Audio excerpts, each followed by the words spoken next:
Proverbs 4 verse 7, it said, in all your doings, get wisdom. And all you pursue, get understanding. Understanding in our finances will make life easy for us.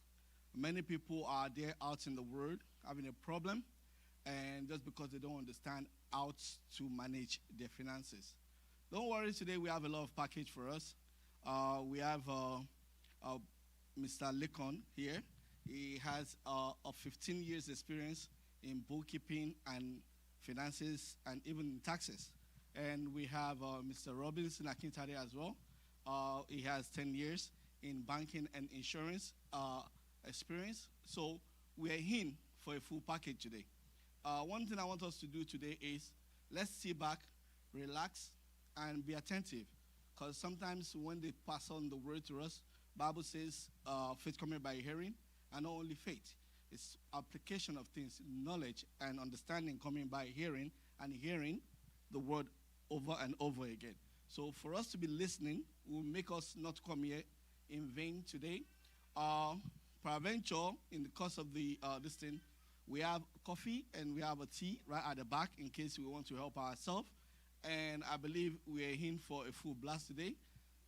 Let's sit down and enjoy ourselves. I will call on Brother Mr. Lincoln to do the opening remarks for the two of them. Thank you very much. Good evening, Daddy and Mommies, brothers and sisters. As Kunle have said, tonight is going to be a night of learning. We are all learning together. Even though we're going to be out here talking, but we are all going to be learning a lot of different things about finances, different aspects of things that even I'm not aware of or that I don't know. I will be learning it also. So tonight we will be learning together. As Balakunle have said, I've been in the tax industry for a very long period of time, filing taxes for people. I recently entered the mortgage industry about 4 years ago or so. And for the past 4 years, I've been helping a lot of individuals, families to achieve their own dream to become a reality, by helping them source out for mortgage and either for like first home, investment property, or even just second mortgage. Yeah, tonight is going to be a good night. And Robinson, I'm not sure if you have anything to say. Yeah, so for myself, I've been in the insurance banking industry for 10 years, 10 years this month actually. So for me, a big part of what I do is helping people protect what it is that they worked very hard for throughout their lives, whether that be their investments, that be their property, their family, but really their livelihood and their ability to be able to pass on things to their family is a very big, important factor. Insurance was an area that I really wanted to get into because when I was at a point looking for insurance myself, I couldn't find many people that looked like us, knowledgeable about insurance. So I made it my point to be able to educate as many Nigerians, Africans, Black people in general on insurance, and that's kind of what has led me to where I am in my career. But it's about helping everybody possible because there are tools there that make it very easy to be able to take care of our family. So we're going to discuss all of those things tonight in more detail as well.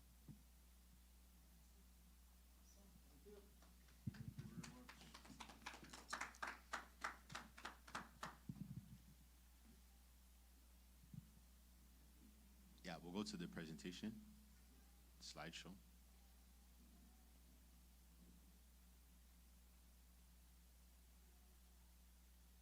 All right, guys, welcome again.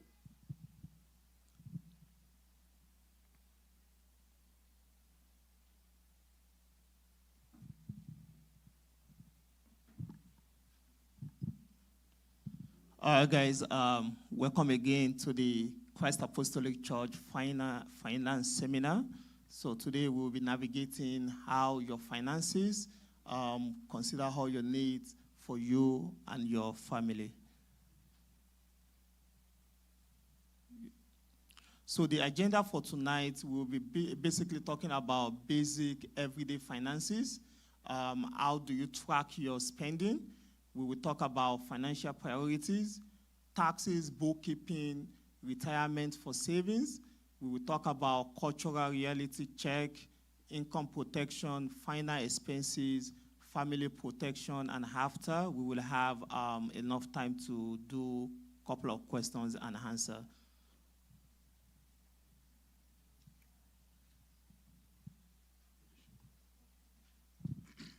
So one thing that we want to start by looking at is our basic everyday finances. And one of the biggest rules of finance is you want to make sure that you're bringing in more than is coming out. And that can be a common issue in sometimes the Black community, in any community, especially in economic times like we're in right now. We all understand that it's a tough economy. There's a lot of people that don't have jobs and such. But for those that do, one of the biggest things that we need to focus on is making sure that your inflows are greater than your outflows. Always make sure that you're not spending before you have it, like using your credit card before you get paid. Make sure that as you're tracking your income, you're not spending more than that income. That's one of the biggest tools. Another one is having monthly and annual budgeting meetings, whether that be yourself, whether that be with you and your spouse, if you live on your own, if you have a spouse, even if you have older adult children, it would be in your best interest to have them also part of those budgeting meetings, because it helps you to spending down to the dollar amount of money, and their expenses are fixed. When a new expense comes, they don't think, okay, let me go reevaluate, because I know I only have $200 spare at the end of the month, but this new expense is now $195. I only have $5 left, but if you're not actually actively going through that budgeting, you won't know that, right? So it's important to do it on a regular basis. The easiest way to afford to save and to have emergency funds. So a lot of the times, people need to work towards an emergency fund because anything can happen, right? To derail your regular, everyday flow of income. So you want to make sure that you have an emergency fund. Those emergency funds, usually the rule of thumb is 3 to 6 months worth of your expenses, because that will allow you a situation where, God forbid, anything happens, whether it's you can't work, whether you get laid off, whatever the situation is, you have that buffer of money to be able to utilize during that time. And then having consistent methods to paying your bills, and monitoring your spending, which the budget will help with as well. We'll go to the next slide. Awesome. Thank you very much, Robinson, for giving us that overview. Basically, I will be expanding on what Robinson just basically talked about. And I'm probably going to have to stand up because I like to move around when I talk instead of just being idle in one place. So we will start with budget. And just before I get into budgeting, I'm going to ask anybody in the audience, do anybody currently right now practice budget? Like, do you do budgeting for everything that you do? Anybody at all? Anybody? Nobody. Oh, wow. Sometimes. Okay. So, mommy, sometimes, right? So, mommy, can you just give me a brief examples? Like, is there any difference when you practice budgeting versus when you don't? Do you see any differences at all? Do you think you find your finances much better when you budget, or you find it to be much better when you don't budget? You budgeted what you have, right? Yes. If I don't have 1,000, I'm not going to budget 1,000. So if you have a fixed budget that, okay, this month, this is what I'm going to spend, then say you just go into your account and just, spend on what you have your own fixed budget. You're going to say, okay, this is what I have to spend this month. Yes. And it makes sense. Awesome. It makes sense when you have budget. You don't want to go into Overspending. overspending. Yes. Because if I have 1,000, I know that, oh, this 1,000, this is what I'm going to spend this month. Yes. And after I finish spending this 1,000, I'm not going to go further to spend any other month. Awesome. Thank you very much, mommy. Any other person that practice budget? Yes, my sister, you can go ahead. I think for me, when it comes to groceries these days, back in the days when the kids were not even born, I will go aisle by aisle and pick what I don't need. But now, there's a list. Don't go past that list, and that is it, because things get expensive, and like mommy was saying, you cannot keep putting everything on your credit card, right? You put it on your credit card and you can't pay it back. That means I'm overspending money I don't have. Correct. Awesome. Thank you very much, my sister. Anybody else want to share anything about budgeting? Anybody? Okay, so tonight we are going to learn a lot of things. And you know what? I used to be in that shoe, and we are all immigrants. We're all, I know a couple of us are born here, but if we take a look at where we came from, budgeting wasn't a thing for us, right? But living in a country like this, it's very, very important. Budgeting basically means you telling your money what to do. When you don't tell your money what to do, the money behaves anyhow. And you can testify to that. When you don't tell your money, go this way, go that way, that's where you will hear a lot of people talk about, damn, I make a lot of money. Where's all this money? I live paycheck to paycheck. That's because you don't actually give direction to where you want your money to go. So we're going to talk about what is budgeting, right? So as I mentioned, budgeting is a plan for how you spend and save your money. It helps you to track your income and expenses.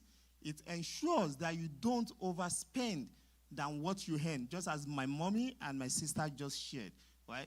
If you budget properly, you will stay on track. And budgeting is actually very easy, and we'll be going through the step and what you need to do, how to be consistent with your budget. And, let's quickly talk about why budgeting matters. As we all know, when you budget, it prevents overspending. That's number one priority. It helps you to achieve any financial goals that you set for yourself. It reduces stress about money. Does anybody agree here with me? When you don't have money and you have a lot of things to pay for, it comes with stress, right? Anybody? Even one thing I will tell you is this: even billionaires, even though they are extremely rich, they still stress about money, because when their money doesn't do what they want it to do, they stress about it. So when you don't have proper planning for your money, you become stressed about money. And also, what does budgeting does, why it matters, it helps you to build savings and financial security. Can you go to the next slide? So now, how do we budget? So we are going to take the baby step.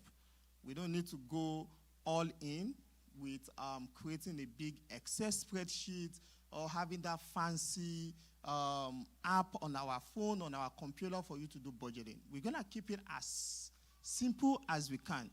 Before I continue with how do we budget, one tools that we all have that can make us to be financial free or to build wealth is our income, which is your money. When you manage it properly, it helps you a lot. So now we're going to go with the 50-30-20 rules. This is a rule that works till today. It's been around for a very long time. It can be very challenging for people that, if you're already running on the deficit or you are breaking even, this rule might be a little bit challenging, but we will talk about how to, get back on track, get your budget going, and actually don't overspend than what you earn. So what is 50-30-20 rules?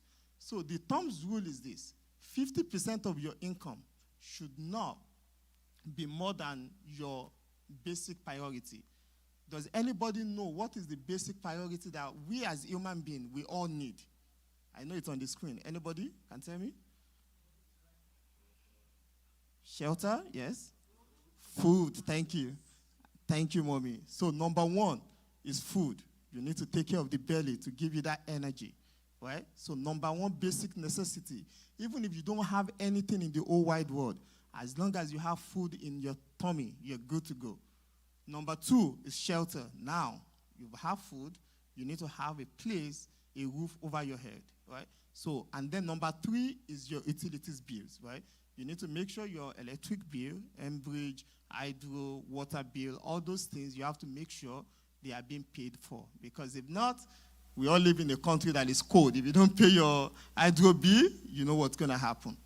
So 50% of your income need to go towards your shelter, your food, and your utilities bill.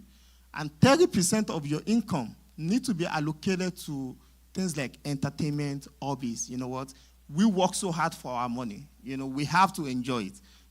And there's nothing wrong in you, taking care of yourself, treating yourself to that nice restaurant every month, treating yourself to buy that nice car, you can afford it, treating yourself to go to the mall, shopping, buying nice clothes, nice shoes, nice stuff for yourself. So that's where you want to allocate 30% of your income.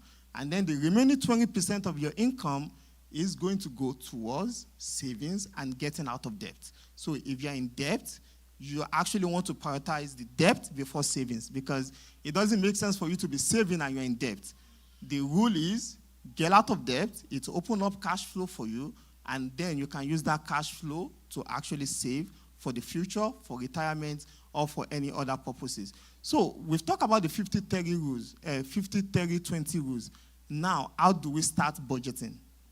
As I mentioned earlier on, you don't need to have all these fancy spreadsheets or like go get yourself like all these apps. We all have something. Everybody here, even the young adults, we have our phone. Right? You see, with that phone, it doesn't matter what kind of phone you're using. Android, Apple, there's something on individual that phone that is called Notepad. Everybody have it, right? On their phone? You all agree? So all you have to do is this. Open the Notepad on your phone. And then you want to start with your income, right? You create a new Notepad on the first page, income. How much is your net income? And I will elaborate on that.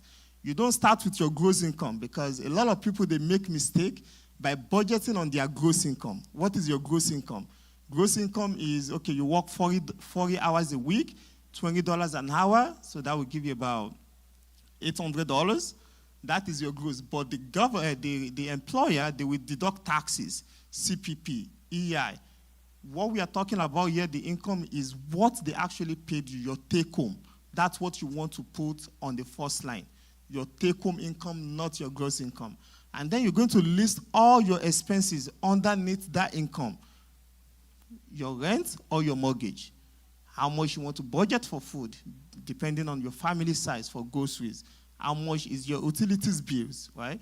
And then once you list all those things, you do the calculation. The moment you see that your expenses is more than your income, there is a problem. It's not a problem, but it's a time for you to just sit down and say, okay, I need to reassess what is going on. But if you're in a surplus, whereby your income is more than your expenses, then you're good to go. But if you don't do that, you don't know. If the money is just coming in and all the bills are being paid, you don't really keep track of what is coming in, what is going out.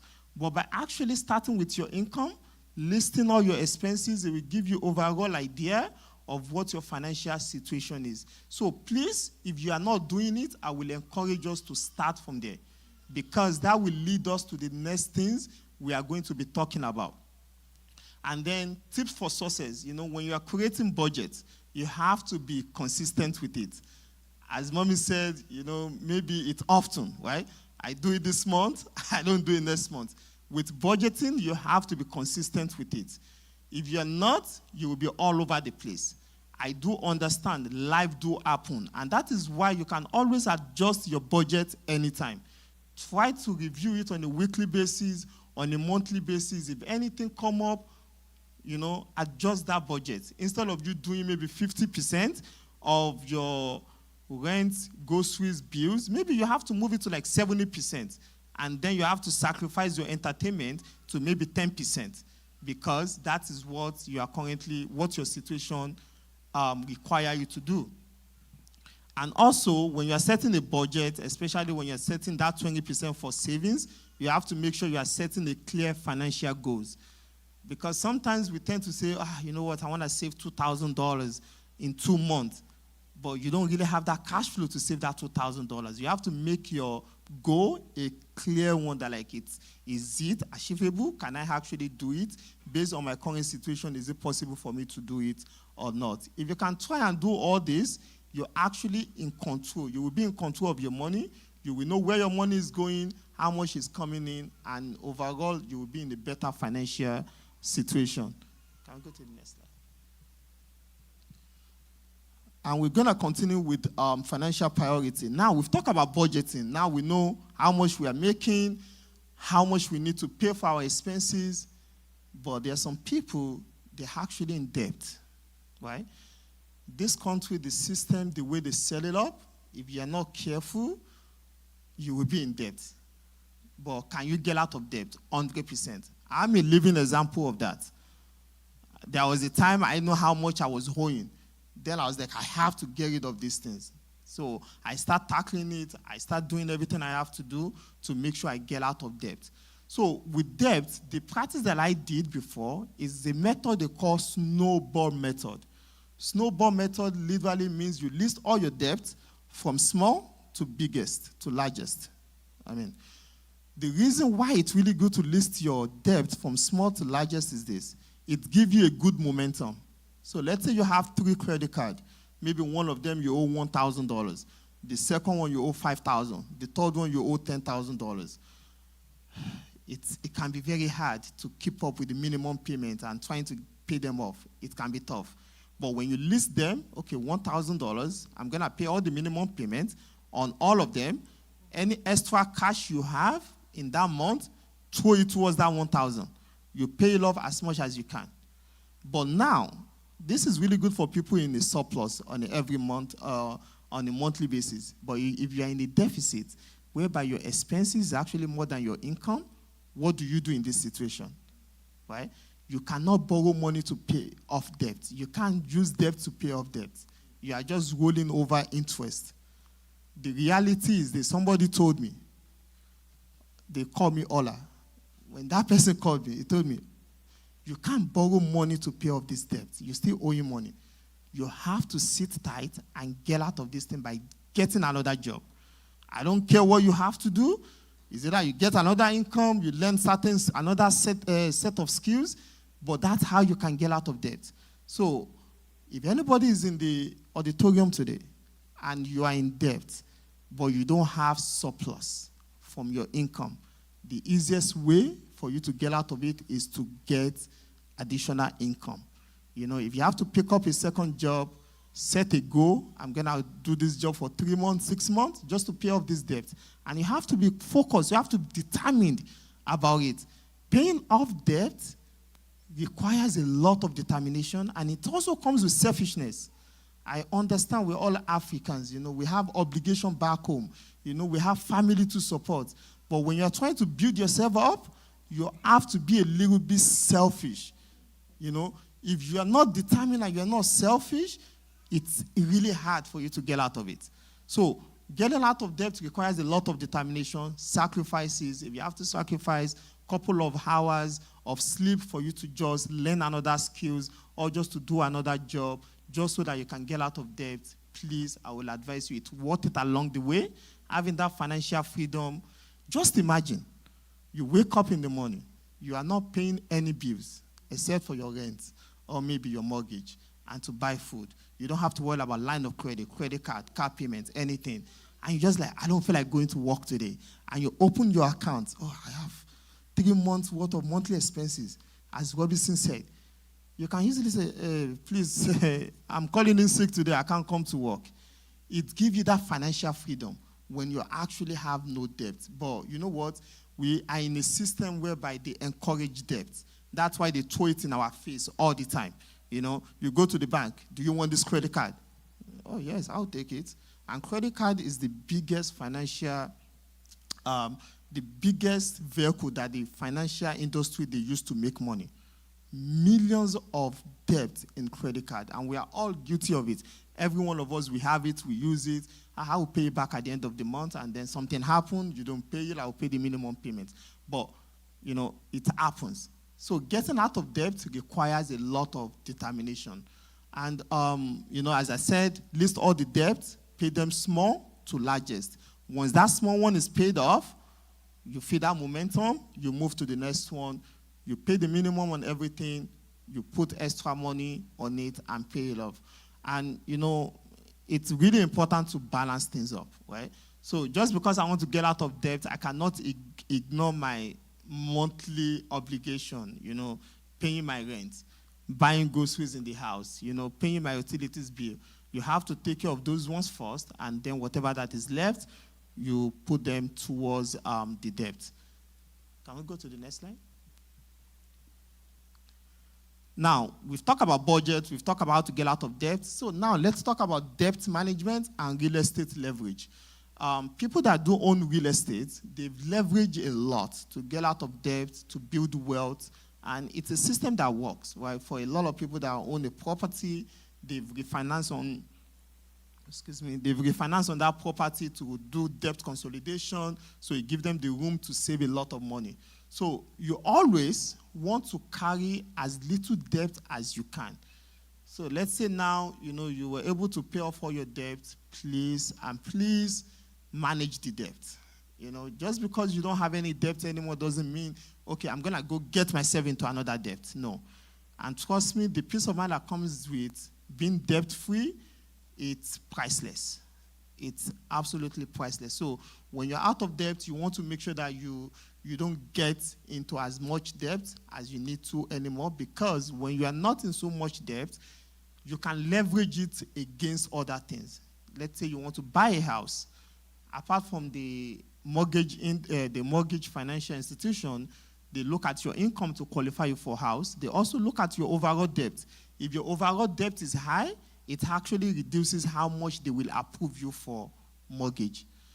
Keep your credit utilization below 30%. A lot of people say 35, 30%, so I like 30%. We go with 30%. Credit is built around Canada's system. But credit is for people that doesn't have money. If you have money, you don't need credit. The first time I met a guy, he works at the bank, and he told me, I don't care about credit. And I go, what? You don't care about credit? How can you borrow money? It's for poor people. That's what he told me. Because if I have money, I can pay for everything cash down. I don't need to finance anything. But to be honest, can we ask ourselves, why do we need credit? It's when we want to go borrow money for maybe credit card, maybe for house, maybe for car. Oh, yeah, we can borrow your money, but we're going to do what? We're going to run your credit. So based on what is on your credit, that's what will determine what they will offer you as interest. If your credit is good, anything from 680 and above is good. They see you as if you are responsible with your money. If your credit score is below, around 600, 550, they don't really trust you with their money, literally. But they won't tell you that directly. They will tell you, because of your credit score, we will give you interest of, let's say on a normal day, you're supposed to get that loan for like 5%. We will give you for 12%. Now, because your credit score is not good, they're making you pay more to get that loan. So that's why it's very important for you to make sure that your credit score is good. Any credit card that you have, keep the utilization below 30%. So if you have like $1,000 credit card, make sure you are not spending more than $300 on it on a monthly basis. If you can afford not to use it, please avoid it. Pay for everything in cash or use your debit card. I know a lot of us will like, I will use my credit card and I will transfer it afterwards. And then what happened? We don't. I'll just pay the minimum payment. Next month, I will pay it off. But we end up not doing that. So credit utilization is really good in building your credit score. And then using real estate to leverage other financial opportunities. So this is something that a lot of people that own property, they take advantage of it a lot. If you buy your property at a lower amount, maybe you have that property for 10 years, you can refinance it, take out the equity, and then with that equity, you can use it to buy another property. It can be for retirement, or it can just be for investment purposes. And establish enough credit to have a lender mortgage. So I don't want to talk too much about mortgage, because mortgage on its own is a broad topic on its own. But for any mortgage that you want to secure, you are going to need a good credit score. You are going to make sure that they want to make sure that you have good income, you have good credit score. Canada is a really funny system. If you understand it, you will know. It's a really funny system. They make it available for everybody. If you have good credit score, you go with A lender. If your credit score is not that good, they introduce you to B lender. You pay less, you pay higher interest rates. But if your credit score is really bad, there's people they call private lender. The private lender, you don't even want to go there. Please, if you're trying to buy a house, either investment, principal resident, please run away from private lender. Please and please. If you can avoid to get your mortgage without them, please try not to get your property with private lender. There are some situations whereby you have no choice, but please try to even run away from them. Don't buy any property with a private lender. The cost of borrowing is just too high. And owning a property, even if you don't live in that property, is the best way to build wealth. And there is no question about that. When you own a property for a long period of time, it helps you to build wealth. It builds on equity, and it actually creates that financial stability. Next slide, please. Now, we're going to talk about taxes, bookkeeping, retirement, and savings. Once I go through this, and then Robinson will come in and then start talking about the other stuff. Taxes. Who like taxes? Every one of us do, right? Oh, come on. We talk about it every day. Your biggest enemy? Come on, man.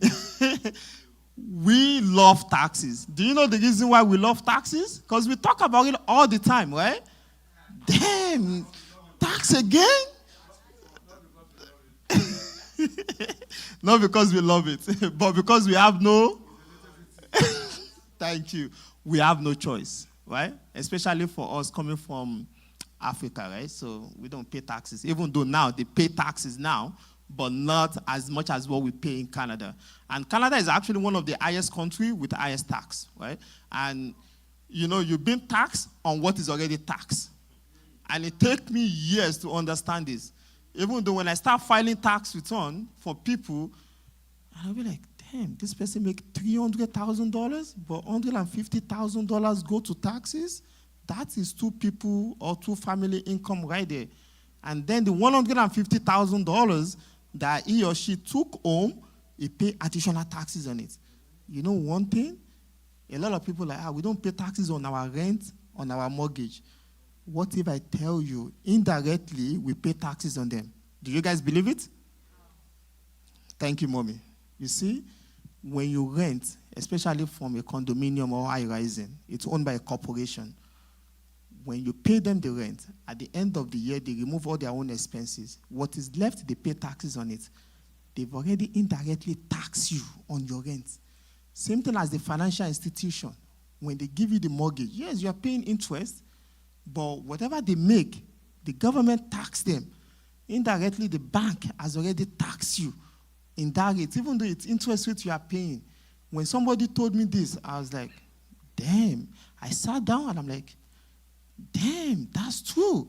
You know, even though they're making money off me, but they don't want to pay taxes on the money they're making off me. They probably already find indirectly, get that money from me already. So everything we pay for in Canada, we pay taxes on it, except for the year that we breed. So it's very important to understand taxes. I know it's a complicated one, but when you understand your tax situation in Canada, it gives you a little bit of leeway and leverages, you know. So that's why taxes affect your income.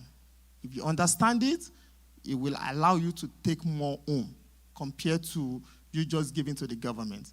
Even though I mentioned about, you have to have a second job. You have to have a 2 job to get out of debt. It's fine because there's a purpose for it. But trust me, we practice progressive tax system. The more you make, the more they tax you. So you want to try and find a way to, maneuver it as smart as you can. Even if you don't have any income, it is very, very important for you to file your tax return at the end of the year. Because there's a lot of benefit that the government, they give out, even if you have 0 income. And the government, they love a lot of lower income earner in Canada. I don't know. I'm still trying to figure it out why they encourage low income earner compared to people that actually make a lot of money. Because low income earner, they benefit a lot of things that like high income earner, they don't benefit. Trust me, I'm still trying to figure it out. I haven't figured it out yet. So, but when you have no income, you can literally file your tax return to get other benefits. Early planning is equal to more saving. We are in tax season right now. We have about 2 weeks left to finish 2026 tax season. You want to start planning ahead of next year tax season. What are the things I can deduct? What are the things I can do to make me get much tax refund from the government? What are the things that I can do that will allow me to take more of my hard-working money home instead of giving it to the government. And that's something we'll be talking about on the next slide. Taxes are collected by Canada Revenue Agency. We all know they are the tax collector in Canada. And almost all income in Canada are taxed. Employment income, self-employed income, investment, and rental income. It's just that the way they tax them are very, very different. Employment income, you put in your hours, the employer, they remove your CPP, your EI, and the tax, they send it to the government. Self-employed income earner. Any self-employed or entrepreneur in the house? Anybody? Self-employed, entrepreneur? Blashola? Yes. Yes, these are the ones. They are the one that knows what I'm about to talk about. Self-employed, not every one of us is going to become a self-employed. Not every one of us is going to become an entrepreneur. But the self-employed, they pay less taxes overall compared to an employee or on a salary. The reason is because they take care of themselves first before they take care of the government. If you're an employee, you take care of the government first, and then the rest come to you. Self-employed, they make their income, they declare all their expenses, they reduce their income with all their expenses. Whatever that is left at the end of the year, Mr. CRA, I make 25,000, but there's only 5,000 left. So how much do you want out of this 5,000, right? And then you pay them whatever you need to pay them on that 5,000 instead of 25,000. And same thing as investment. So when you have a lot of money and you're investing your money into probably stock, mutual fund, crypto, any forms of investment, you don't pay taxes on the full amount of money you make. You only pay taxes on half of it. They are planning to change it, but they haven't really finalized that yet. So any money you make on your investment, you pay tax on half of it. And the last one is rental income. If you invest your money into rental property, you pay taxes on what is left. So let's say after you deduct your mortgage interest, your property tax, your utilities bill, whatever that is left is what you pay taxes on. If it is a loss at the end of the year, the rental loss actually reduces your other employment income. So if you're working as a salary employee, you make $50,000, but you also have a rental investment, you lose $10,000.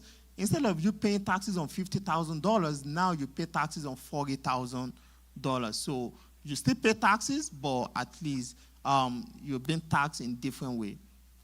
And as I mentioned earlier, you must file a tax return every year, even if you have no income, so you can get some benefits. Next slide, please. And then continuation about taxes. So this is the one I want you to please pay a little bit attention to. What are the deductions that is available for you to deduct on your tax return to allow you to get more tax refund and also for you to take much of your hard-working income so you can take it home? So number one is childcare expenses for parents in the house that you have little one. You have to take them to daycare. You have to take them to you have to give them some kind of home care services or before school, after school, or even babysitting. Babysitting is a good one. A lot of people, they hire a private babysitter and they don't get receipt. Do you know, you can actually tell the babysitter, okay, listen, all I need is your name, first name, last name, address, and social insurance number. They have to declare it as income, and you can actually deduct it on your tax return. I've seen a lot of families that they lose money just because they don't have that conversation with their babysitter, and they don't get that receipt from the babysitter. So childcare expenses will generally reduce your income before you being taxed on it. The second one is moving expenses. Do you know that when you move from one province to another province because of work or because of school, you can actually deduct it on your tax return. So any expenses you incurred while you are doing the moving, maybe you pay for storage, you have to pay for mover, or maybe you have to sleep in an hotel, you can actually claim it on your tax return. There's a couple of rules around moving expenses, but generally you have to move 40 kilometers away from your current address in order for you to claim the moving expenses, which usually a lot of people are eligible for it.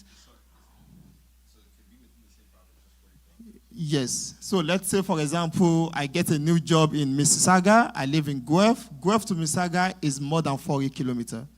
Yes. Any expenses that I incurred for moving my stuff from Guelph to Mississauga, you can claim it on your tax return. Only if it is for work or if it is for school purposes. Yes. Not because I like Mississauga. I don't like Guelph. It's too boring over there. No. It has to be for work purposes. And then business loss. This is another big deduction that can actually reduce your income. This is a good one, and I will encourage every one of us. If there is a way for you to have your full-time job and you can use your skills to start creating something on the side, please do it. We are all working for an employer already. We are using the skills that we have. If there's any opportunity for you at all to use that skills to probably generate your own clients or probably to do something on the side, please do it. And business do take time before it becomes profitable. So during the process you are building up that business, if you lose any money, that money you can actually use it to reduce your other employment income so you can save on taxes. So if you're running a business, you lose money, please don't just ignore it. Keep track of everything. You can actually use it to reduce your other employment income, which will save you on taxes. And the last one is registered retirement savings plan / first home savings account. So this is a big one that a lot of people, I'm very sure a lot of people in the house already take advantage of this. So when you want to have a good tax refund, it's always a good idea to invest your money into registered retirement savings plan. Not only because you are saving money for your retirement, but also it becomes a big deduction on your tax return. Everybody have room limit for their RRSP as long as you work the year before. Any income you earn the year before, 18% of that becomes your RRSP room limit, which means you can contribute up to that amount in the following year into your registered retirement savings plan. And FHSA is a new program. It's been around for almost 4 years now. It's something the government introduced to encourage, new buyers, to encourage them to be able to save money for down payment for their first home. So if you're a first home buyer in the house or like young adults, please take advantage of that account. Every year you have $8,000 room limit that you can contribute into your FHSA, and then that will help you to reduce your income before it's being taxed.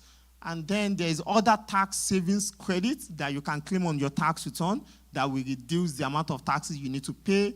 A couple of them are tuition. If you're a student, you're in college, university, even though you have no income, still file your tax return because your tuition is a tax credit.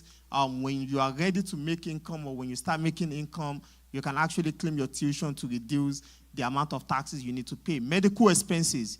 A lot of us, we just throw out the receipt. Please keep your medical expenses receipt. At the end of the year, if you don't need it, then you don't need it. But always keep track of everything. Your prescription, your dentist, your physiotherapy, massage therapist, eyeglasses. All those things, you can actually deduct them on your tax return. The only rules about it is you need to have at least 3% of your income in medical expenses before it make any sense on your tax return. So that's why I always encourage people, just save everything. At the end of the year, take it to your tax person. I incurred all these in medical expenses. They had everything together. If it makes sense, they claim it. If not, they will tell you it doesn't really make any sense. And the last one is charitable donation. If you contribute any of your money to any charity organization, make sure they are registered so you can get donation receipts, and it will also give you that tax break. Bookkeeping, know your numbers. Just as the same way we talk about, keep track of your income, know where your money is going. If you're a business owner, self-employed, independent contractor, make sure that you are keeping track of all your expenses. I've filed a lot of people taxes, especially Uber. Uber is one of the things that a lot of new immigrants, they do. When I first came to Canada, it was a warehouse. You're looking for a job, go to warehouse. But now people are not doing warehouse job anymore. It's Uber. I file a lot of them, and they leave a lot of money on the table. just because they don't have proper bookkeeping. When it's time for them to file their taxes, that's when they will come with all this big bag of gas receipts. Who have time for that? And they even lose some of them, right? So bookkeeping is very important. It's very straightforward. Just as you have your phone, you can utilize your phone to keep record of all your receipts. If you want to take picture of it, create an album on your camera. As you're buying that gas, repairs and maintenance, as you're incurring those expenses, take picture of it. Save it in that album. On a weekly basis, you can open that album, calculate everything, write it down somewhere. Monthly basis, you can do that. That way, you are not leaving money on the table. Because so many times we have to make up or exaggerate numbers. Oh, I think I spent $2,000. Whereby that person probably spent more than that. But because they don't have proper bookkeeping, they're leaving money on the table. So bookkeeping is very, very important. Even if you're not a self-employed, if you're not an independent contractor, even if you're just a regular employee, you want to make sure you're keeping receipts of all your stuff, you know, your RRSP, your charitable donation, your medical expenses. So those things are still part of our bookkeeping also. Keep receipts and track your spending. Review them on a weekly or monthly basis, just exactly as I said. Just make sure you keep track of everything so you don't leave any money on the table. Next slide, please. We're almost there. So now, let's talk about retirement, savings for retirement. Start early equal to more growth. The earlier you start saving, the better it is for you. And I'm going to focus a little bit on the young adults in the house. I wish I know this when I first came to Canada. The power of compound interest. It works like magic. And we're going to go through a couple of examples. But in Canada, the government give us two tools that we can utilize to save money for our retirement or for any other purposes. The number one is TFSA. Does anybody knows anything about TFSA in the building? Tax-free savings account? Daddy, what is it all about, sir?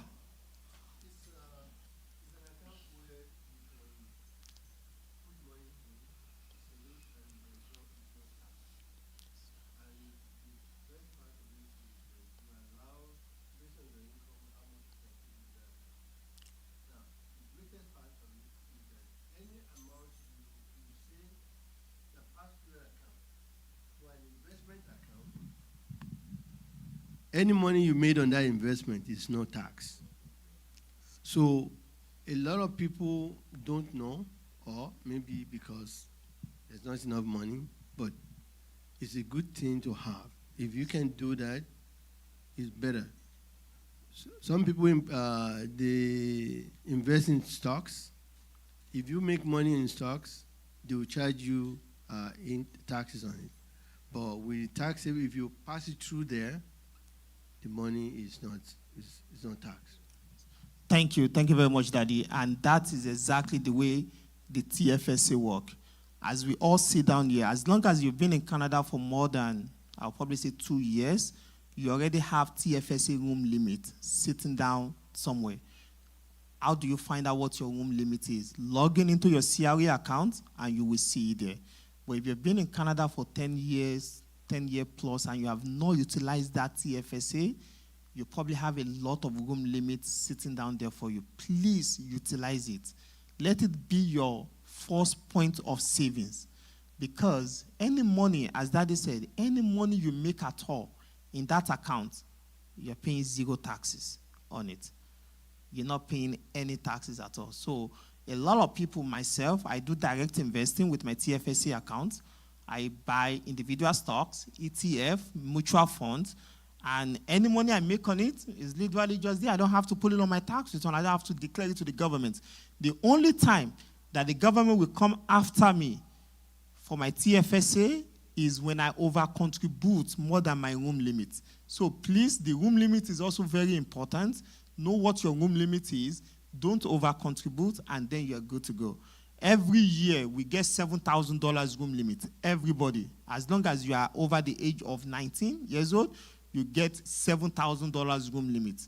As long as you don't over-contribute more than $7,000, you are good to go. Even if you don't use the $7,000 at all, it get carried over for you till next year. And that's how you build more room limits. Another secret about it is this. So let's say I have $50,000 room limit TFSA, and maybe I just get lucky, or maybe I get bonus from work, I get good money. I put $50,000 into that TFSA. If I withdraw that $50,000 the same year, do you know I did not lose that room limit? That $50,000 will still be available for me for next year. As long as if I withdraw it the same year that I contribute it, you will still have that room limit available for you for next year. So a lot of people that do direct investing, they do this a lot. They will invest into their TFSA, make money on it. Around December, that's when you see them, they withdraw that money. Maybe they want to use it for something else. And then starting the following year, they have much bigger room limits that they can continue to invest in. So TFSA is a great tool. The government have created it for us. So please, let's make sure we are utilizing it. And the second one is the Registered Retirement Savings Plan. It's also a great tool for you to save money, to reduce your income, to get more tax refund, and you don't have to pay any taxes on it right now when you are putting money in that account. Even if you are doing direct investing with it, as long as you don't withdraw that money. But there's under two circumstances that you can withdraw that money without paying any taxes. If you have money in your RRSP, if you withdraw it to buy your first home, you don't pay taxes on it. They allow you to borrow against your RRSP, so you can use it to buy your first home. Or if you want to go back to school, you can withdraw that money also to go back to school without being taxed. What they will tell you to do is to put that money back. About 5 years after you've withdrawn that money, they will ask you to be putting it back into that RRSP. If you don't, it becomes an income. So that should be the only time you should be withdrawing money from your RRSP. I understand life happen. We need money. We withdraw the money from our RRSP. But one thing I've realized is this: you actually pay more taxes when you withdraw it compared to the tax you actually save when you were putting the money into your RRSP. So please take advantage of your TFSA and your RRSP. And as I promised, we will take a look at a few examples. Let's assume a 20-year-old individual starts saving $100 every month from the time he or she was 20 years old till he or she becomes 65 years old at the time of retirement, either through TFSA or through RRSP. Do you know that that person, the $100 every month, will have actually go up to $210,000 by the time they turn 65 years old? They only put $54,000 in, but now they have over $156,000 that they have make on that $54,000 that they put over the course of 45 years. That is power of compound interest. It's a vehicle that a lot of millionaires, they use. You know, the earlier you start, the better. So please, to my young adults in the house, right now you don't have any responsibility much. Maybe you're still living at home. Please take advantage of this. Just put the money away and let the money do its things. Just forget about it. Even if you're an adult now, you just want to put some money in an account, just put it there and forget about it, and then see what is going to happen over time. As long as you invest that money in the proper vehicle, though, because there's some investment you will do, you wake up one day, it will be like you have a heart attack. I have experience with that. The money is gone. It's gone. So please, it's always good to invest your money in the right vehicle, because if you don't, you will lose that money. Let's now compare that to like a 30-year-old individual that invests the same amount of money, but they will get less compared to somebody that is 20 years old. And now let's take a look at 40 years old. You can start saving anytime. Trust me, there is no barrier. They're like, oh, I'm too old to save money. No, you can start saving money anytime. It's just that like when you're younger, you actually take advantage of the market more compared to when you start saving at an older age. So as you can see the number, so it's always a good idea to start saving at an earlier age. And the next slide.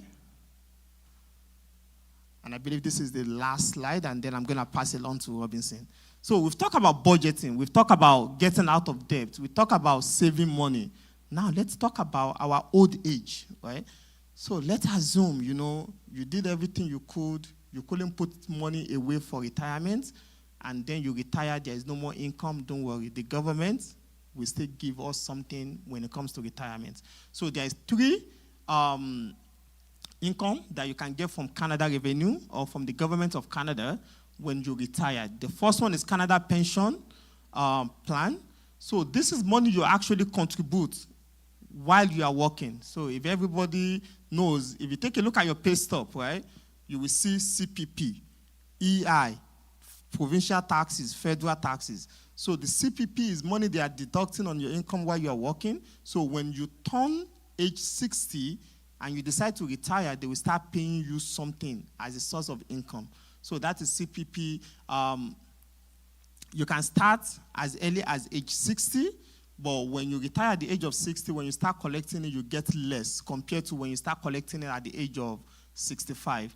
The current payment right now as of 2026 is roughly around $800 to $900 for the basic or the standard amount, and then up to a maximum of $1,500 a month. I file a lot of senior tax return. I've never come across anybody that received $1,500. It's usually around $900, $950 a month. At the end of the year, it's roughly about $10,000, $11,000 they get in a year on a yearly basis for the CPP. And then, yes, sir. So it's because of how long they've contributed into that plan. And also, if they do have other income also, it affects how much they will get for the CPP. But if they don't have any other income, the maximum they can get is that 1.5, but I've never seen anybody, like seniors that have filed tax for, I've never seen anybody get that 1,500. But if you contribute for a very long period of time, so let's say you've been in Canada for 20 years before you retired and you've been working for that 20 years, you'll probably get more compared to somebody that have been in Canada for 10 years and only work in Canada for 10 years. So they kind of categorize it that way because it's money you contribute into and then you get it when you're retired.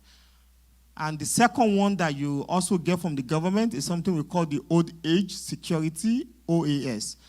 Because they know CPP is nothing. Imagine you getting $10,000 at the end of the year. That doesn't even cover groceries for the year.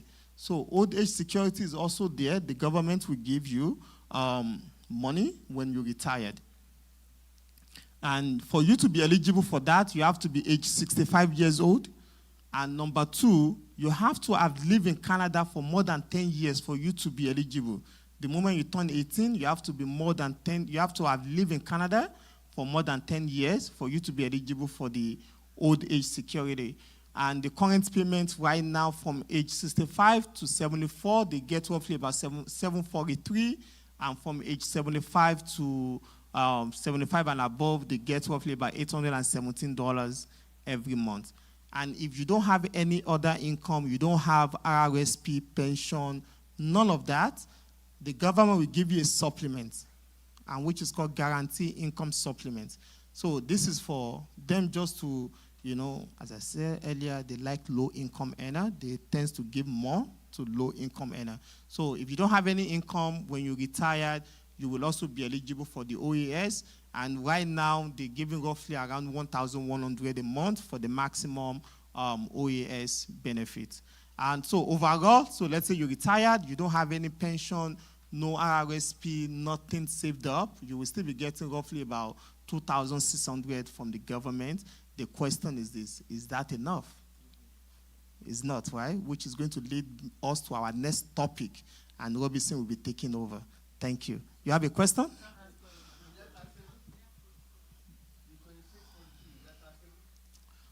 No, to be honest. When you get to that point, your income is so low that you won't be paying any taxes on it. The only senior people that I've seen that pay taxes on.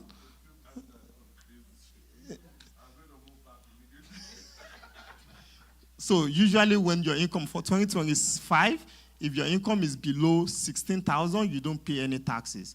But the moment your income costs 20,000, you start paying a little bit of taxes. So for my senior client I've seen so far, they don't pay taxes on that income if they don't have any other income at all. Okay? Yeah, let's do that. Let's do that. So, or do you want to do the question? We'll go finish presentation. And then we'll go. Okay, perfect. Thank you very much, guys. Thank you.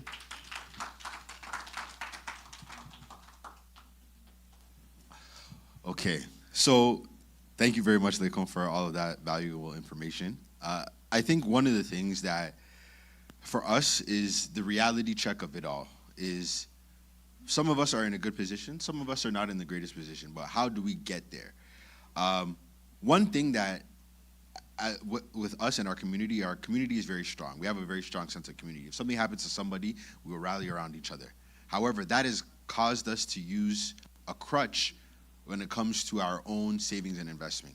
One of the biggest things I hate seeing in my industry as being somebody who's in life insurance is I hate seeing GoFundMe.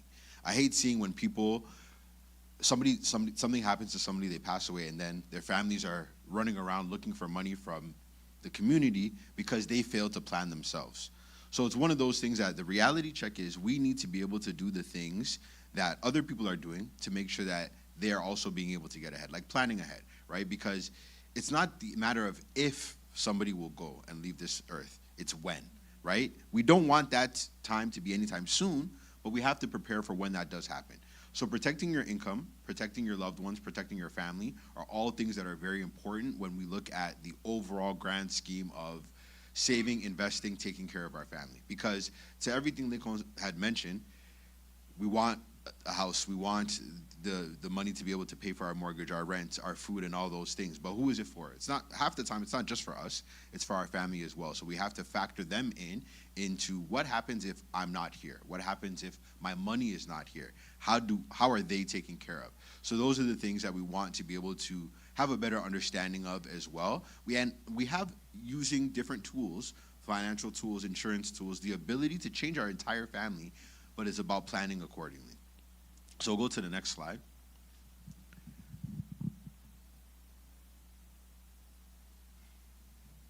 Next slide. Okay. So income protection is a big thing that we look at. So insurance is the number one way. It's the number one most cost-efficient way, and it's the difference between white communities and every other race, whether it be Indian, Chinese, black, brown. They have built a system and utilized a system that allows them, using insurance, using income protection, to make sure that they don't have any gaps in anything that they're doing. So the rule of thumb that we Canadians have is you want to spend 3% of your income to protect the other 97% of your income. So if you make $100,000 a year, they said that you should spend about $3,000 on your disability insurance to protect that income, because you have two options. If something happens to me, God forbid, let's say I'm a truck driver and I fall out of the truck and I break my leg and I'm out of work for 6 months as a result. I have two options. One, I have some sort of plan, a policy that will pay me monthly to replace that income that I was making from work.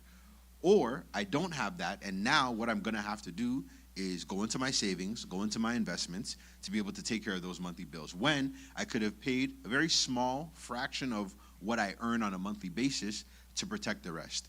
Because it would be easy to spend $50 a month on getting a disability policy, as an example, which would make it so that the $4,000 a month that you're earning is not lost in the event of something happening to you.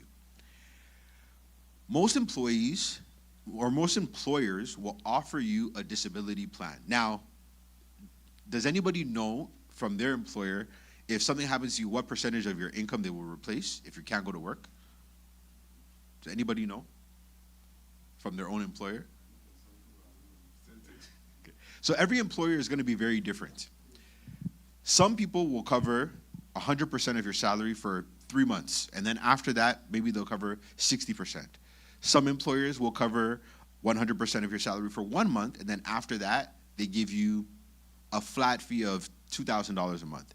Depending on how much you make, there may be a significant gap from what your employer is going to give you and what you actually get from an income protection standpoint. So disability insurance is very unique in Canada, because the most that you can get from a disability insurance policy is 85% of what you've made. The reason why they won't give you 100% is they want people to go back to work. Because if they're giving you 100% on disability, people won't go back to work. They're just, oh, my back is not okay, my back is not okay. They'll say it forever. So you do want to be able to understand, what is my situation if something happens to me if I can't go to work? So for example, my employer, I work for RBC, and everybody in the company, we all, in long-term disability, get $28,000 a year. So, right? Wow. So, regardless of how much money you make, so the person that makes 50,000, if they're disabled for 1 year, the most they will get is 28,000. The person that makes 500,000, the most they will get in a year is 28,000. So, that means that obviously they are severely undercovered for insurance, so they need to have a plan that will step in to take care of that gap, because work may give them that 28,000 a year, but they can get a plan that will give them the other 2, 3, 400,000 to bring them to that maximum. So disability is often something that people ignore, especially when we think about life insurance. Oftentimes the first conversation, especially with young people, is, well, I don't have children, I don't need life insurance, there's nobody that I need to give anything to. Disability insurance is different from life insurance, because life insurance is, for the most part, a benefit that is for somebody else. You have to love somebody else enough to spend this money on them because you don't benefit from it, right? Whereas disability is about you. If I can't work, if I don't have my income, I need to replace this. This is about me while I'm alive, so I can continue to do the regular functions of my everyday life, right? So that's why disability insurance is very, very important, and it's important, and I encourage everybody to go to their employer and figure out, okay, if I am unable to work for whatever reason, whether that be physical disability or mental disability, because many employers will also cover the mental side of disability as well, what do I get? And if I don't have enough for covering my monthly expenses, for example, how do I go about getting more, and what does that look like, right? So disability is very important. Now, for the entrepreneurs, for the self-employed, disability is even more important for them. Why? Because they don't have an employer that's going to give them $28,000 a year or $2,000 a month or 100% of your salary for 6 weeks. They don't have any of that. They have to make sure that they are planning for their own disability coverage just in case something ever happens and they cannot work. So as a result, people like that are even more inclined to have disability and coverage, to make sure that you have, because that is the easiest way. So we were talking about our financial plan, right? Paying off your debt, getting out of debt, investing. The easiest way to derail those things is to not have your income. Because if you don't have your income, you can't do any of those, right? So it's very important to make sure that planning for replacing the income in any event is there for you as well. So we'll go to the next slide. So final expenses. So when it comes to insurance, when it comes to your final expenses, or when it comes to being able to spend a certain amount of money for anything, you have two options when it comes to final expenses. Let's say your final expenses are $20,000. Funeral, burial, plot, all of those things. You have two options. You either have $20,000 cash ready to pay for those things, or to give to your family to pay for those things, or you have an insurance that was a fraction of that cost over time that you paid to be able to now get that large lump sum of money, right? Term insurance is utilized to be able to take care of the things that at some point in time may be able to take care of themselves. So I like to use this as an example. So whether it be like your mortgage, your children, so I like to use this example. So let's say, I'll use myself as an example. When I was 18 years old, university students, didn't really have any real income, made a little bit of money from my part-time job, no children at the time. If God forbid something were to happen to me, my family would have been okay with maybe $15,000, $20,000. They have a burial and they call it a day. Now, I'm 35 years old. At this current juncture in my life, what was once a $15,000 need has grown exponentially, because now if something happens to me today, I have a mortgage that I need to pay off. I have children that I need to worry about their education for the future.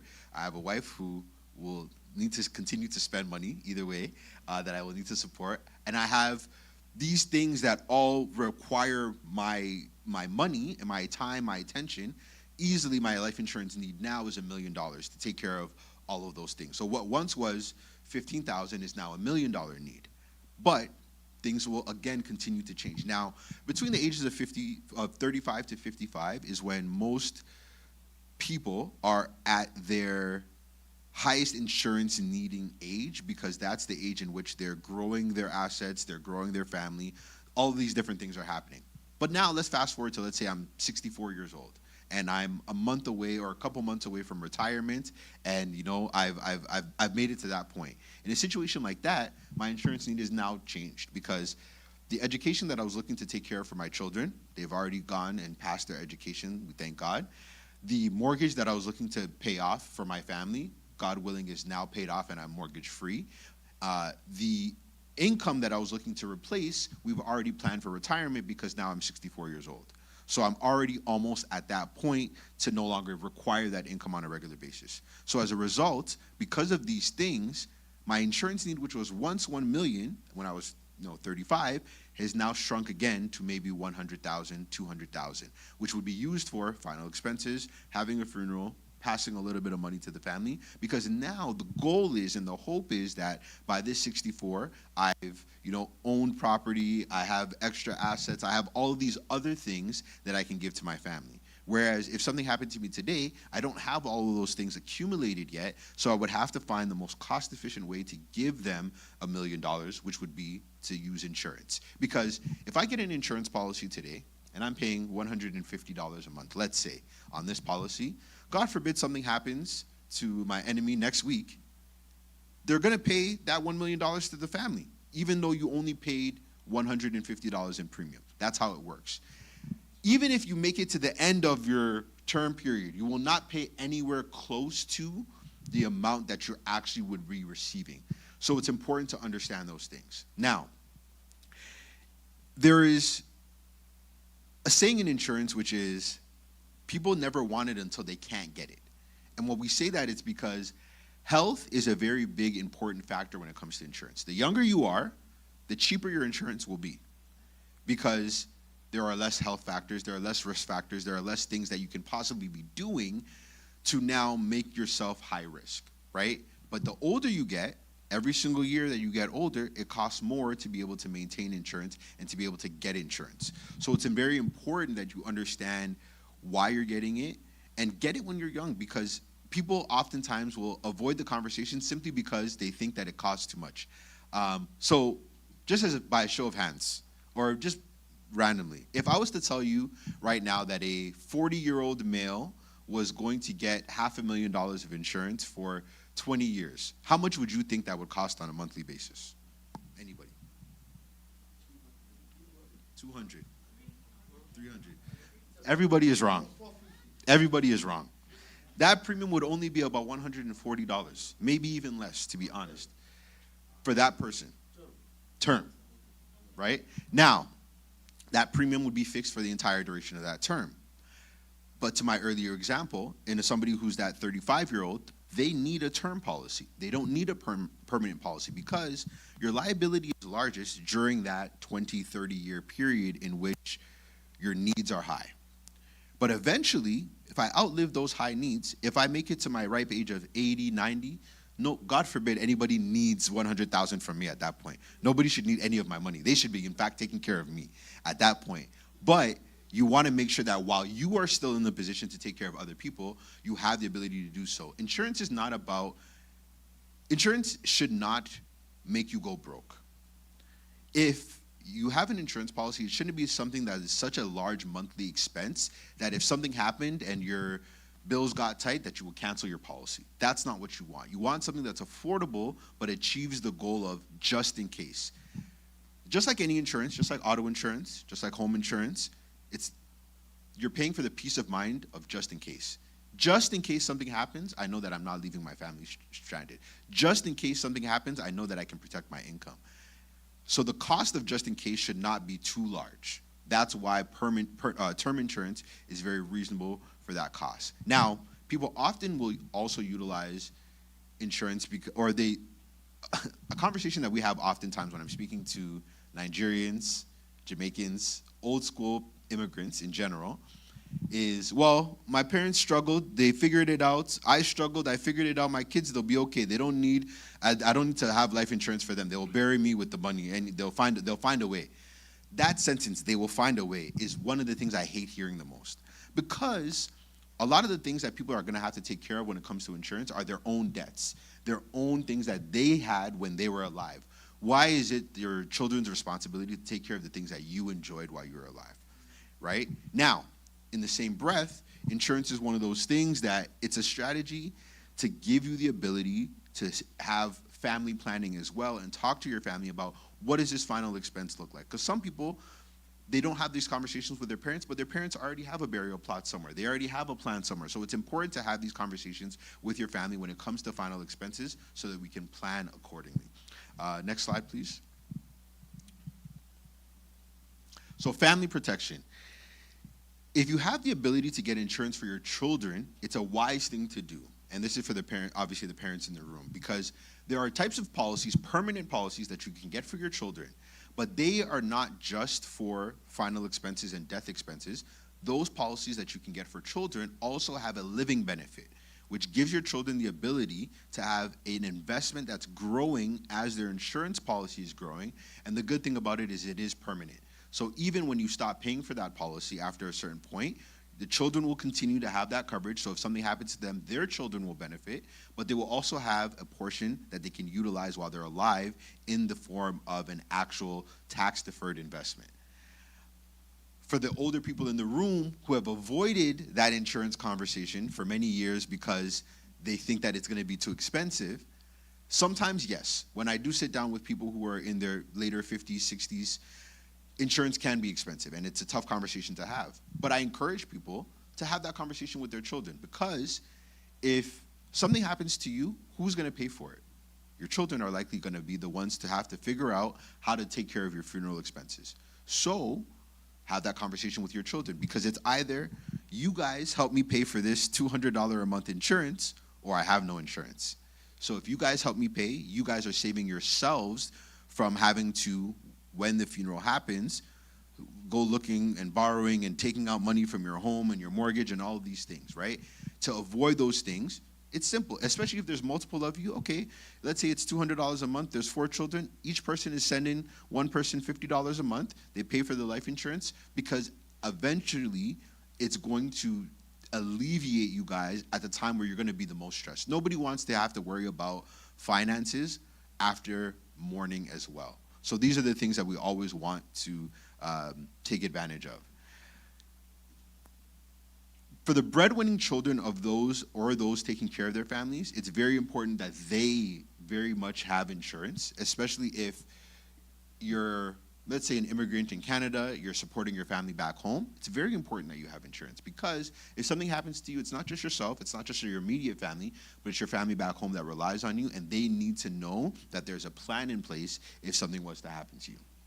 And insurance is a tool that can assist you in helping your children's financial future and education. As I mentioned, getting insurance on your children does allow that cash value that you can grow over time, which will give them the ability that in their adulthood, whether it be for school, whether it be for their first home, weddings, anything like that, they'll be able to utilize those funds as well. And yep, in conclusion, financial literacy comes down to the habits and behaviors and the management of money and time, right? When it comes to insurance, when it comes to your everyday finances, the biggest and most important thing is, how often am I sitting down and reviewing this, right? So Lecon's point about budgeting. Budgeting is something that should be done maybe even every paycheck. You get your paycheck. To be honest, what me and my wife do when it comes to budgeting is, when we get paid, we sit down in the evening after we put these children to sleep. We sit down, we go through our budget book, and we figure, okay, how much did we get paid today? Okay, we got paid this much. What are our monthly bills that are outstanding? So we'll pay Electra, we'll pay Hydro One, we'll pay all of the ones, we'll pay everything that needs to get paid. Okay, what do we have at the end of the month, or at the end of this paycheck? What are the things that we need to do? What are the things that we want to do? Where are we going to invest? Where are we going to save? And at first, it was an uncomfortable, like, we've been doing this for many years now. But at first it was uncomfortable, because I was like, oh, well, why do we have to talk about every single dollar? Why do I have to count for every dollar that's here? But it helps you stay on track.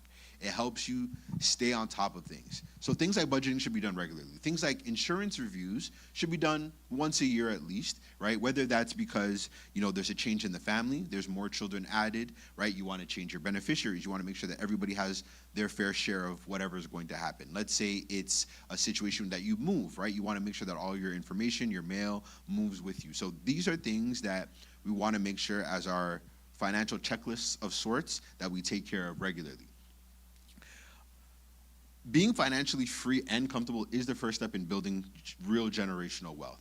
Being financially free really means, if something was to happen, my family is not going to lose. They may lose me, they may lose my income, but they're not going to lose their lifestyle. They're going to be able to maintain the same lifestyle, still go grocery shopping in the same places, still be able to do extracurriculars with their children, right? But now we have the ability to be able to make it so that none of those things are interrupted, right? Because one person is not there. There are many tools to assist you with taking control of your finances. Obviously, having a financial advisor, having an insurance advisor, having those annual reviews, doing your taxes, reviewing those monthly budgets, and sometimes just having general conversations even with your peers. What are the things that other people are doing to stay on top of their bills? What are the things that they are doing to stay out of debt? And those things will in turn also continue to help us as well. Make sure to ask questions and don't be ashamed of making changes at an older age. I always encourage people, regardless of what your age is, it's never too late to invest in yourself. It's never too late to look into your insurance options. It's never too late to have those conversations with your children about how it is that you want to proceed when it comes to insurance coverages. And the goal is not only about you, it's about your entire family, right? What is it that you want your family to get out of the experience that they have with you, from you, and what does that look like on a long-term basis?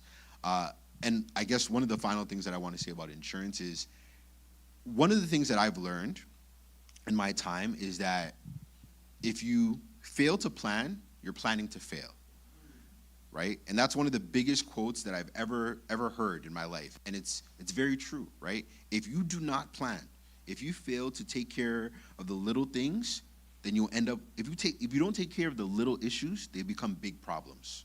So that's why, no matter how far along you are, no matter how much time has passed, it's very important, sit down with a professional. Ask these questions. Talk about the gaps in the areas in which you don't know, right? I stand up here, Lakon stands up here, and we know what we're talking about when it comes to these things, but that's not everything. I know that insurance is, a lot of this is probably going over people's heads. It takes 1, 2, 3 conversations before these things become normal. So don't be afraid to have those conversations and to reach out to the different professionals that you have in any different capacity, because these are the things that are going to help you take care of not only your family, but take care of yourself, and then take care of generations to come. And I've started to see it already in the Black community. There is a change. We're starting to see a lot of money change hands, and people are putting their children in a position that the next generation will be much better off than the current generation. So it's just about staying on top of those things. And if, again, the biggest thing is never being too shy to ask any questions or to reach out to the professionals that you have around you, because we're all here to help. So I'd say in conclusion, I don't think we have any other slides after this other than Q&A. Lovely. So yeah, now we will open the floor for anybody who has any questions, whether that be on finances, retirement, anything like that. Also, actually, one thing that I wanted to add with employers, retirement, is if you've ever worked for a company and you left that company, you quit, and let's say that was a company where you were contributing something to a company pension, whether it was like a matching program where your employer was also putting money into it, or it was just you. Usually when you leave those employers, about a month or 2 after, you're going to get a letter in the mail which says, hey, you were contributing to this workplace plan. You have options. You can keep it with us, and we will earn 1% interest on it or something like that. You can take it yourself and move it to another institution to manage it, or you can cash it out. Never cash it out, because when you cash it out, because it's a pension solution, it's going to get taxed, very similar to how an RRSP would get taxed. The best option is usually to take it from that institution that you used to work at and take it to a new place where you can manage that pension yourself.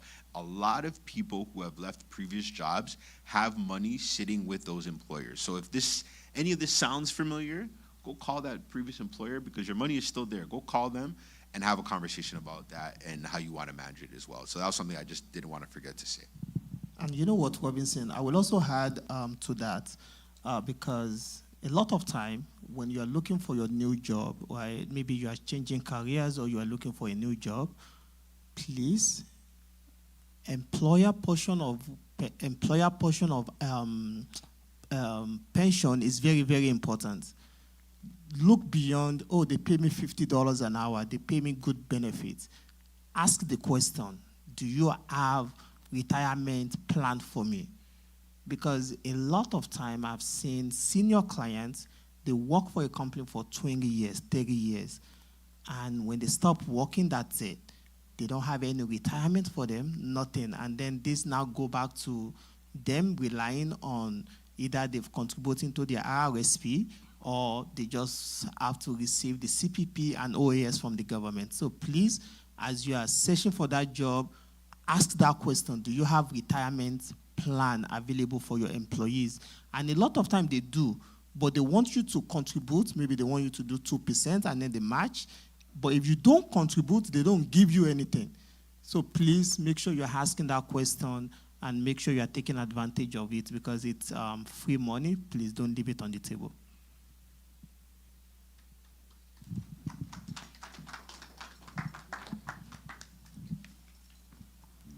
Thank you very much, guys.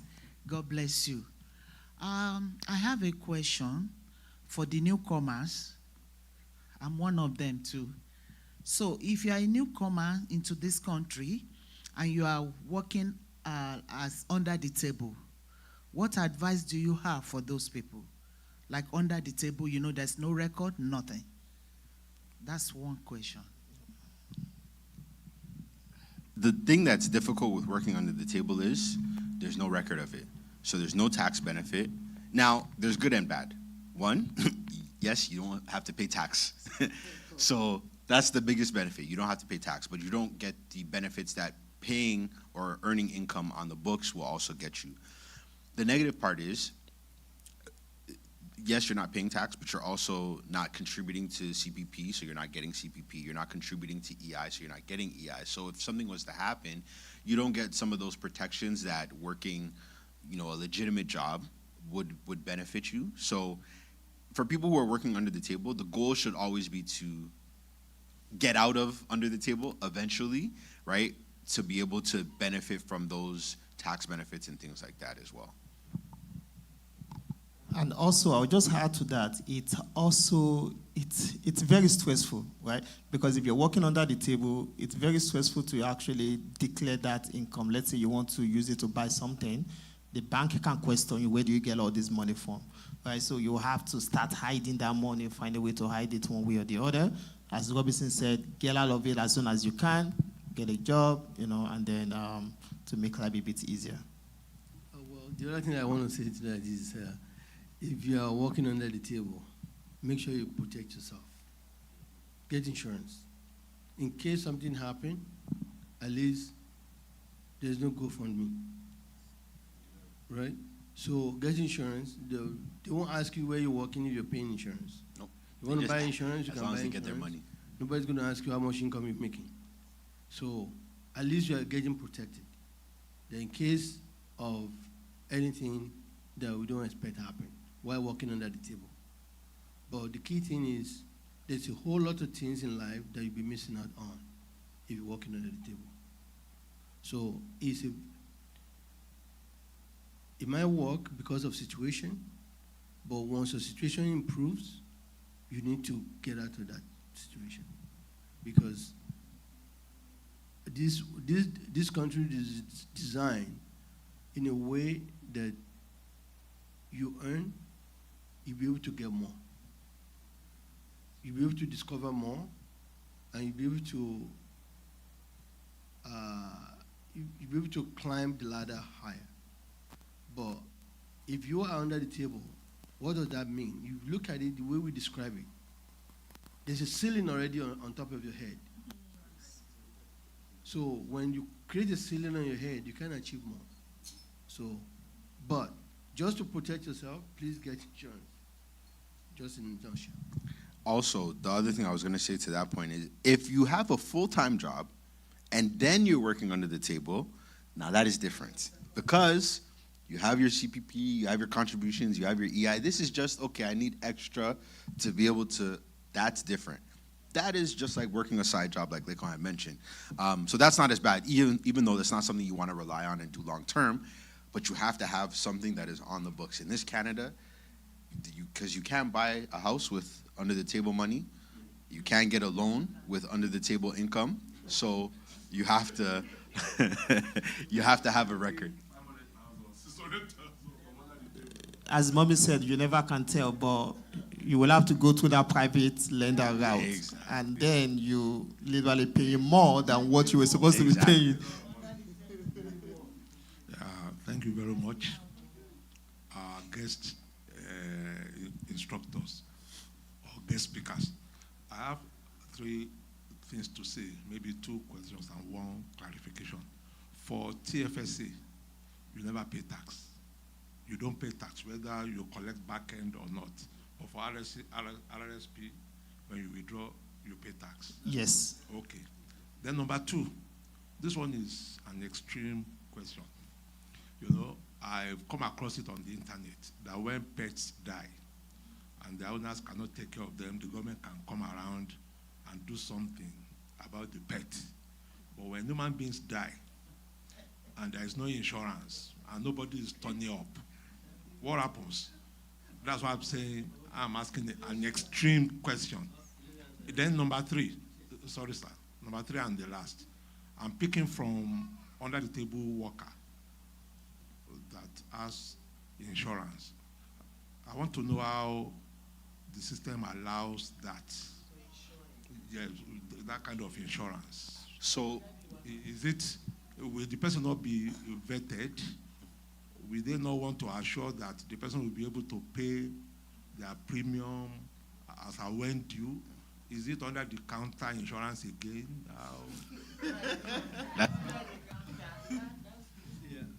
I'll take the question from the later. See, when you want to buy insurance, it's like going to a grocery store.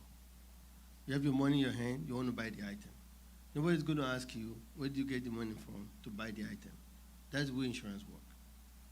So they will not qualify you for your income. They will only tell you, this is how much insurance you want, this is your premium, are you comfortable to pay? If you're comfortable, they will sell you the insurance policy. If you cannot pay, after bounce money multiple times, they'll cut you off. yeah. So to So explain, then you will lose that privilege, right? That is number one. You can clarify more. Now, the other ones are about the extreme case of somebody who dies. yes. God forbid if anybody dies and there's nobody turning up, the government will not leave you one day, they will bury you. Anyhow, they will find a way, they will keep you there. So it's just that there won't be any ceremony, there won't be anything. Somebody will come, an undertaker will come and pick you up and go down. The little fear that I have with that is that in this country they keep records. And the person we have next of kin, we have successors. So I think it's not something one can escape easily like that. so I think the cost will likely be passed on. So typically, no, that is a great question. It's a very common question. So the rule of thumb is if something happens to somebody, if they pass away, they have debt, they have things like that, those things have to be paid off. Now, it's up to the debt collector to go pay. So let's say I have a car loan, okay? If something, God forbid, happens to me, they will go find my wife very quickly. They will put that car loan to her. If she's not around, they will find a next of kin. If my child is an adult, they will try. Now, there are ways around it that certain family members, if it's your spouse, good luck. There's nothing that your spouse will get out of. If they are alive, they will find them to take on that debt. But if there is truly no next of kin, and they have tried and they cannot find anybody, then yes, there will be like a government ceremony. They'll put you in the ground in a generic ceremony. Exactly. Or they'll use the most cost-efficient way, whether that be to cremate them. Exactly. And they go. So that's how that part works. Now, when it comes to the first part of the question, when it comes to your money, let's say you're working under the table, does it matter to the insurance company? Up to a certain amount of coverage, it does not matter. But if I am a single man, 30 years old, no children, no mortgage, no debt, and I'm asking for $1 million of insurance, the insurance company is going to say, well, for what? Are you expecting something that we don't know? all you have to do is, some people will get that to protect future needs, because let's say I have a baby on the way. I'm getting married in 2 years. I'm young now. I'm healthy. I want to get the coverage. No problem. If it's up to a certain amount as well, they will ask 4 questions about your income. That doesn't say that if you have 0 income, they won't give you insurance. They just want to know, okay, are you able to? And if you say you have no income, okay, how are you going to pay for this? Oh, well, my family members are going to pay for it. My spouse is going to pay for it. My uncle, auntie, somebody's going to pay for it. They want to know that it can be paid. And to the final point is, if for whatever reason, God forbid, something happened and you missed your insurance premium payment, they're not just going to cancel your policy today because you missed a payment. You have a 60-day grace period. So let's say I missed that payment today, April 17th. I have 60 days from now to make that payment to keep my policy. Because people move, things happen, maybe your number change, anything can happen. So they won't just cancel. Even bank accounts, sometimes they freeze your accounts, maybe there was fraud, whatever is going on. So they're going to take care of making sure that they give you at least the opportunity to pay your premium, but they do give you some time. So it's not just premium is missed, the policy is canceled. There's a grace period there.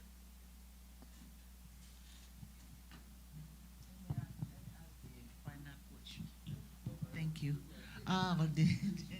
The next question is, one of my colleagues was asking this question at work, that, okay, I just came in from Ghana, and I am 60 years old, and the other lady was telling her, you're supposed to start your old age, whatever.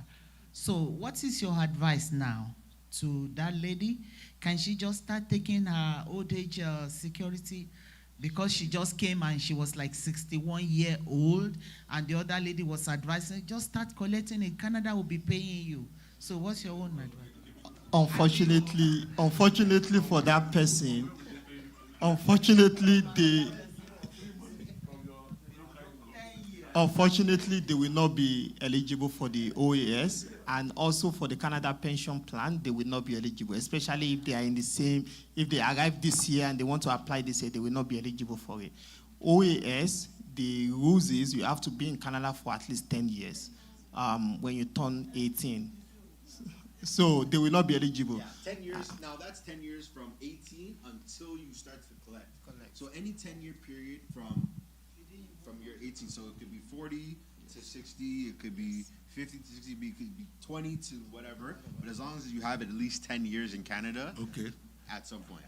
Sorry, that question is for someone like me. But I know about the eligibility thing. I know for Ontario, the highest that you can get to pay CPP, I think is 65. So if I'm 65 and I get a job, can I elect to pay CPP? Will it be allowed? Yes, I've seen situations whereby you've reached the age of retirement and you can still continue to contribute into your CPP. They break it off at the age of 70. Once you turn 70, you cannot contribute into CPP anymore. That's it. But you can still elect to contribute when you turn 65.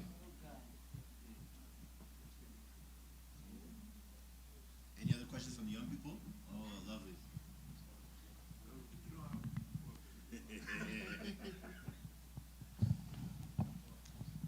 I had a question about the CPP. So with my job, I have to contribute to it. What happens if I leave Canada before I reach retirement age? Are they going to give me that money? No, they will not give you that money. So it's I'm not going back. when you retire though. So let's say you are 40 years old. Yeah. You decide to emigrate out of Canada. When you turn 65, you can actually apply for that Canada pension plan, but you don't get the full benefits though. Once you are not a resident of Canada anymore, I believe they give you about 55% of it. You won't get the full amount. Yes, but you will still, as long as you contribute to it, you retired, you still have your, resident, you like Canadian citizen or whatever in Canada, you will still get the pension, but you won't get the full amount when you retire. So come back to Canada before, be a resident. The key thing is, to your question, the key thing is that there are guidelines and there are always ways that you can work things around it. Yeah. So if you made your trip to Canada once in 6 months, you can still claim eligibility that you are a resident, right? So that way, that could be satisfied. You put it as part of your travel plan, and you just make sure you visit Canada once in 6 months. So like a common example of, like a common example of this would be a situation of somebody like, I'll use my mom as an example. So my mom is a perfect example of this because she spent all her years, she worked in Canada, she retired, but now we all know she likes to spend her 6 months in Nigeria. And so, but for her, because she worked in Canada long enough, she gets her CPP, she gets her OAS, those things, regardless of the fact that because even now, if she decided that she's just going to stay in Nigeria, she's still a Canadian resident for tax purposes. She worked here for long enough to get all of her eligibility. So as long as she continues to maintain her Canadian bank account in which they can pay her money, she's going to get it. So she'll enjoy it from wherever she is. We'll get to you, and then. Sorry, I want to contribute on our question. With the little I know, I think there are some jurisdictions that if you are outside Canada, you can still be paying CPP. You can be contributing to CPP from where you are, but it's like it's mutual. Like if you come from that country also to Canada, it's allowed that where you are here, you can be contributing to the other side. I know it's an exceptional thing, but I think there is a provision like that for some jurisdictions. One thing I know is this: Canada practice a system whereby anywhere you're in the world, if you're a resident of Canada, you have to declare your world income. So let's say you are a resident of Canada, you're not living in Canada, you live in the US, you declare your income, you can actually contribute CPP on that income. Because as a self-employed or foreign income, you can actually elect to pay CPP on that income. So when you retire, you come back to Canada, you're still a resident of Canada, you'll still be eligible for it. But contributing to other country pension while you're in Canada, I'm not too sure about that one. I think you had a part two of your question. Yeah, I had another question about the RRSP.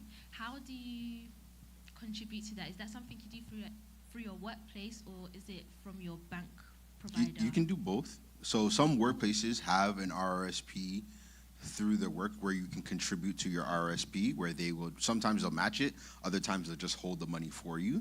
Okay. So that would usually come directly from your paycheck if you elect to do that through work. Outside of that, it's just literally like opening a checking or savings account. Yeah. You can literally go to your regular bank that you bank with and tell them that you want to open an RRSP, and they'll walk you through how to open it. And then you can manage it on your phone, on your apps, and stuff like that as well. So it's very simple. It's just registered differently, so it requires you to have SIN. Yeah, you have to have a SIN number to have an RRSP because it's a registered retirement plan. But other than that, you can literally set it up like a regular bank account. I'd like to know the scenario where somebody is not insurable. Somebody is not insurable. Yeah, is there Oh, a man. scenario like that? So the biggest situation in which somebody would be not insurable would be health, right? So in a case where somebody is applying for insurance, right? Obviously, everybody's going to have a reason as to why. Maybe I want to protect my children, I want to protect my family, I want to take care of this, whatever the case is. Some people are applying for insurance because they've now just unfortunately gotten bad news from a doctor that says something is going to happen within a year. Now they want to go and get insurance. Well, of course, the insurance company is going to do their due diligence to figure out, are you healthy enough to be able to get coverage? So that's the biggest area in which somebody wouldn't be eligible because they have a health history or a specific medical condition that is severe to the point where the insurance company doesn't want to take on that additional risk. That's one. The other situation in which somebody can be uninsurable is if they have a significant history of illegal or violent activity. So in general, criminals who have pending criminal charges or previous criminal charges, things like that, you won't be able to get insurance. Or if you have any situation in which you are currently waiting for medical testing, medical advice, let's say I had an issue and I went to my doctor and I'm waiting for a follow-up. that is a situation in which they wouldn't necessarily say you're uninsurable, but they would pause the application until they get the details of that investigation that it is that you're looking for. But generally, the biggest thing is health. The insurance company won't tell you don't make enough money, so you can't get insurance. They won't tell you that, but you do have to be a resident in Canada to be able to get insurance.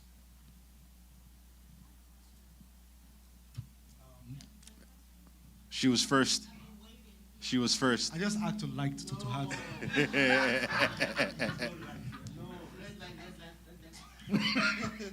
Okay, thank you, sir. So, Michael, I have two questions because I've been waiting for a long time. So, when you were talking about budgeting, and you mentioned the 20, 50, 30, 20 rules, and the 20 saving, right, is part of that. So, if you have RSP, tax-free savings account, and all those savings, is that considered saving, or do you have to maybe basically have another account and probably put $50 in there? Would that be saving, like miscellaneous expense, or how does that look? You know what, for any savings, the first savings you want to have is emergency fund savings, right? Usually we talk about 3 to 6 months of your expenses in saving because life do happen. So you want to have that set up. Let's say somebody that is in debt and they're trying to get out of debt. There is I'm not sure if anybody know anybody about named Dave Ramsey. If you know Dave Ramsey, is a popular podcast on YouTube in the US. He's been in the industry for a very long time. He has this 7 baby step. Number 1, you save $1,000. So that $1,000 will take care of any emergency, people back home, car problem, whatever. And then number 2, you pay off debt. Number 3, you start saving 3 months to 6 months of your monthly expenses. Number 4, you save for retirement, kids. And number 6, you pay off your house. Number 7, you enjoy your life. So to your question, you want to have savings accounts that take care of your monthly expenses, like 3 to 6 months of your monthly expenses. And then you want to have another account that talks about the retirement, saving money for your retirement. And then for your savings account for your 3 to 6 months, you can utilize your TFSA, because TFSA, any money you put in that account, you withdraw it, you're not being taxed on it.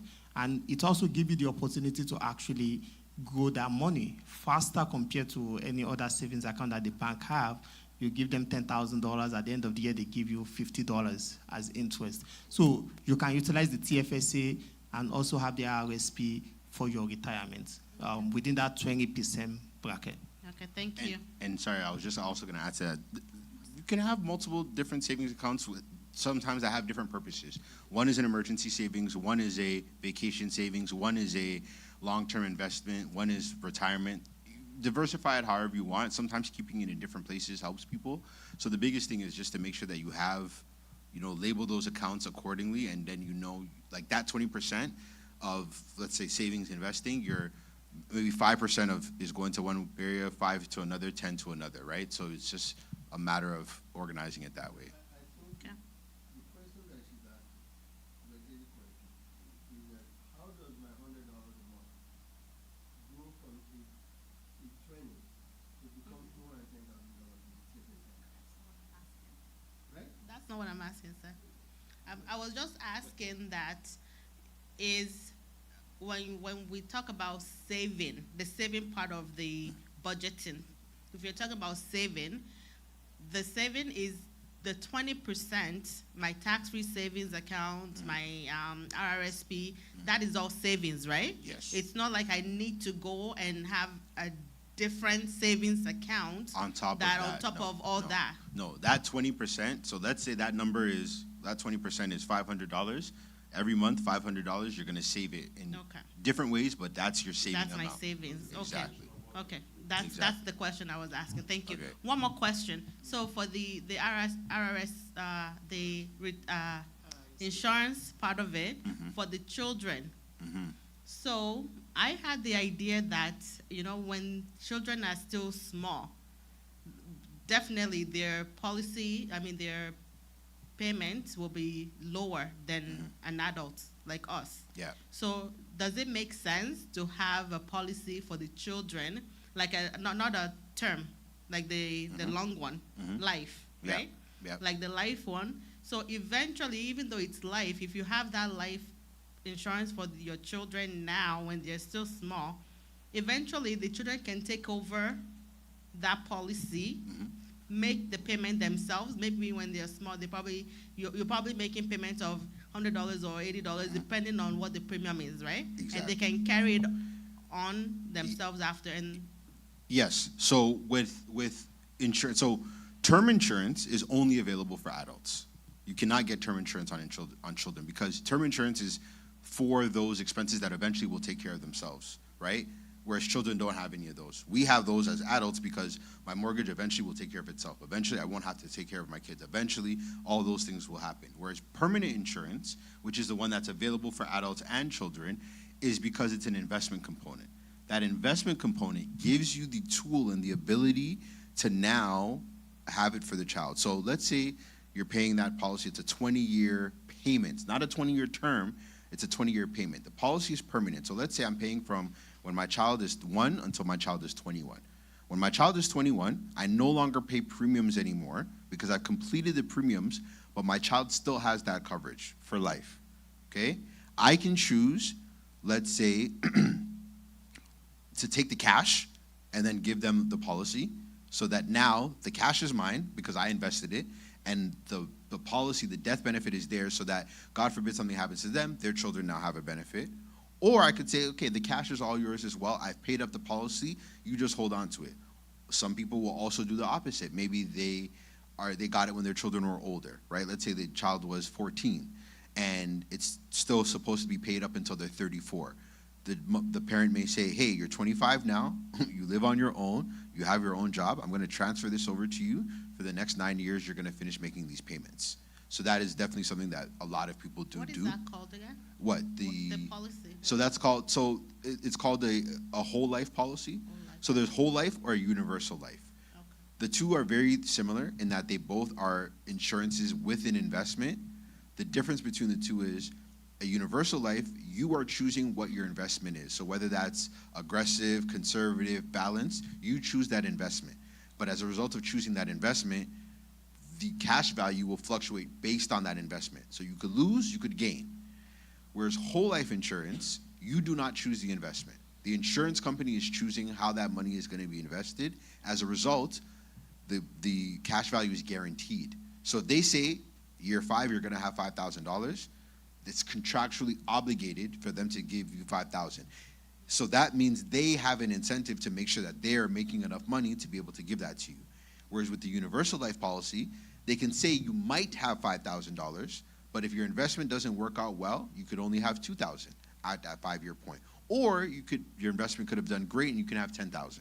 So universal life is all based on your own level of investment, which is why I do strongly encourage people to have whole life rather than universal life. Let the insurance company take care of the investment component. Because to be honest, the average person is not good enough at balancing their portfolio to do better than what these professional portfolio managers are doing.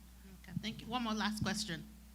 Last one. Is it possible to pay your mortgage with your credit card? To my understanding, no. You cannot. You have to pay. I mean, you could take out the cash from your credit card and then you're paying cash to your mortgage, but no. They won't let you pay for certain things with credit. Thank you. Nope. All right, I have 2 questions. A few minutes ago, you mentioned something about if you want to go to school, you can withdraw your RSP to pay the school fee. So if you call the bank or you call the company that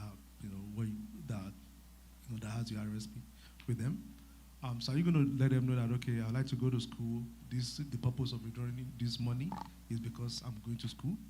I mean, because if you just call them and withdraw the money, okay. So for the LLP, so they will ask you for letter of admission, like proof that like you're actually going to school. Just like when you withdraw the money under the home buyer plan, the withdrawing the RSP to buy your first home, they will ask you for, the address, like, the property that you are buying. So they will ask you for proof of you actually going to school. And people actually did it. They will get admitted, get the letter of admission, show it. They call the school second day and say, I'm not coming to your school anymore. So it does happen.